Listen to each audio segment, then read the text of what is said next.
हाय दोस्तों, कैसे? उम्मीद करता अच्छे होंगे। अल्हम्दुलिल्लाह मैं भी अच्छा हूँ भाई। बहुत बहुत शुक्रिया आप लोग। आज जो टॉपिक बात करेंगे, सर्बिया आफ्टर सबमिशन अप्रूवल आने के बाद वीज़ा स्टैंपिंग के लिए जाता है तो कितना टाइम लगता है और क्या क्या प्रॉब्लम आता है, क्यों अगर अप्रूवल आने के बाद भी वीज़ा लग क्यों नहीं रहा है, इसके बारे में फुल टोटल से बात करेंगे।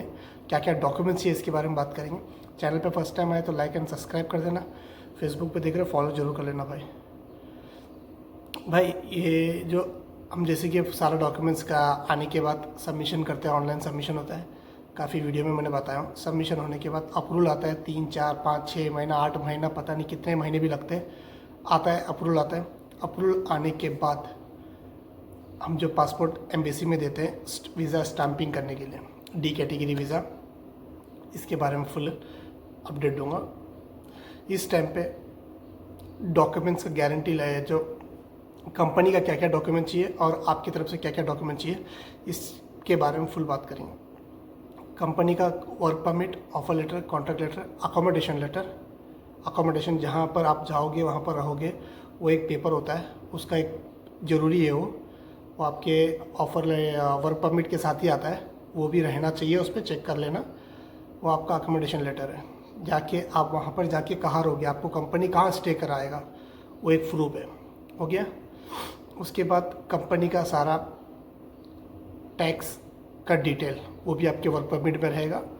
वो work permit, offer letter, contract letter, tax का डिटेल और आपका अकोमोडेशन का डिटेल, ये हो गया कंपनी की तरफ से। आपकी तरफ से क्या क्या डॉक्यूमेंट्स आएगा, आपका पासपोर्ट कम से कम 1 साल से ज़्यादा रहना चाहिए जब आपका पासपोर्ट एम्बेसी में जाएगा। 1 साल से वक्त ज़्यादा रहना चाहिए आपका पासपोर्ट जब एम्बेसी में जाएगा, याद रख लेना ये बात। किसी भड़काऊ उल्टे सीधे यूट्यूबर के उसमें मत जाना, आपका वीज़ा नहीं लगेगा कम से कम 1 साल से ज़्यादा। दूसरा डॉक्यूमेंट्स है आपका पीसीसी। बहुत लोग बोलते हैं नहीं चाहिए पीसीसी, यकीन मानो आपको पीसीसी चाहिए, यकीन मानो। जब आपका जाएगा पीसीसी चाहिए। पीसीसी हो गया बैंक स्टेटमेंट, कम से कम 3 से 6 महीना। 3 महीने से कम मत रखना, 3 महीने से जितना ज़्यादा रख सकते हो आपकी कैपेसिटी है।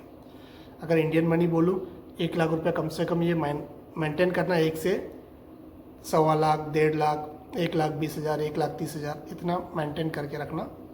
अगर रियाल में बोलूँ तो कम से कम 4,000 से लेके 6,000 रियाल आप मेंटेन करके रखना, 3 से 6 महीने का बैंक स्टेटमेंट। ये हो गया। पीसीसी बता दिया, पासपोर्ट बता दिया। डमी टिकट की ज़रूरत नहीं है। ओके, डमी टिकट और इंश्योरेंस की ज़रूरत नहीं है। अगर आपका कंसल्टेंट पूछता है डमी टिकट इंश्योरेंस तो करवा दो, कोई ज़्यादा महंगा नहीं है वो, तो करवा लेना। मगर आपको चाहिए इंश्योरेंस, बट पासपोर्ट देते वक्त सर्बिया के लिए नहीं चाहिए। अगर आपका कंसल्टेंट बोलता है तो करवा के दे देना, कोई बात नहीं, कोई महंगा नहीं है, 10-12 हज़ार का इंडिया का पैसा है। डमी टिकट और इंश्योरेंस, 1 ईयर का इंश्योरेंस होता है और डमी टिकट होता है। तो ये सारा डॉक्यूमेंट्स है, अगर ये लगाओगे तो आपका 100% ओके। उसमें 2 चीज़ और मैं ऐड कर लेना आपके तरफ से, आपका एजुकेशन, या अगर नहीं है एजुकेशन तो वर्क एक्सपीरियंस। जो काम के लिए आप अप्लाई किए हैं वही काम के रिलेटेड आपका वर्क एक्सपीरियंस होना चाहिए। हो गया ना, ये हो गया वर्क एक्सपीरियंस। याद रखना, आपने किसी और काम में अप्लाई कर दिया और किसी और काम का एक्सपीरियंस सर्टिफिकेट लगा रहे तो बिल्कुल ही नहीं चलेगा, वहाँ पर आपका रिजेक्ट होने का चांसेस बहुत ज़्यादा है। ये तो हो गया। तो ये सब लगाने से आपका वीज़ा लगने का चांसेस हाई बढ़ जाएगा। अगर इसमें से कोई भी डॉक्यूमेंट्स अगर मिसअंडरस्टैंडिंग होता है तो आपका वीज़ा लगने का चांसेस बहुत कम है। और इसके बाद आता है ये सारा डॉक्यूमेंट जो है आपको सर्बियन लैंग्वेज में कन्वर्ट करवा के आपको देना है। ये सारा डॉक्यूमेंट्स आपको ऑनलाइन जब सबमिट करते हैं उस टाइम पे भी आपको सबमिट करवाना पड़ेगा, ट्रांसलेट करके सर्बियन लैंग्वेज में। और जब पासपोर्ट एम्बेसी में जब देते हो तो ये आपको ओरिजिनल भी देना पड़ेगा, या आप बाय मेल भी कर सकते हैं। एम्बेसी को ओरिजिनल नहीं करोगे तो बाय मेल भी कर सकते हो। तो ये सब चीज़ें आपको मैंने समझा दिया भाई। उम्मीद करता हूँ आप लोगों को अच्छा लगाएगा। अच्छा लगा तो प्लीज़ सपोर्ट करना, लाइक करना।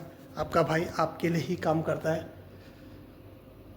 और कुछ नहीं। आपका भाई सिर्फ और सिर्फ आपके लिए ही सोचता है। उम्मीद करता हूँ आप लोगों को ये वीडियो देख के अच्छा लगाएगा। अच्छा लगा तो प्लीज़ लाइक एंड सब्सक्राइब करना, सपोर्ट करना। फिर मिलेंगे इंशाल्लाह। टेक केयर, बाय, अल्लाह हाफिज़।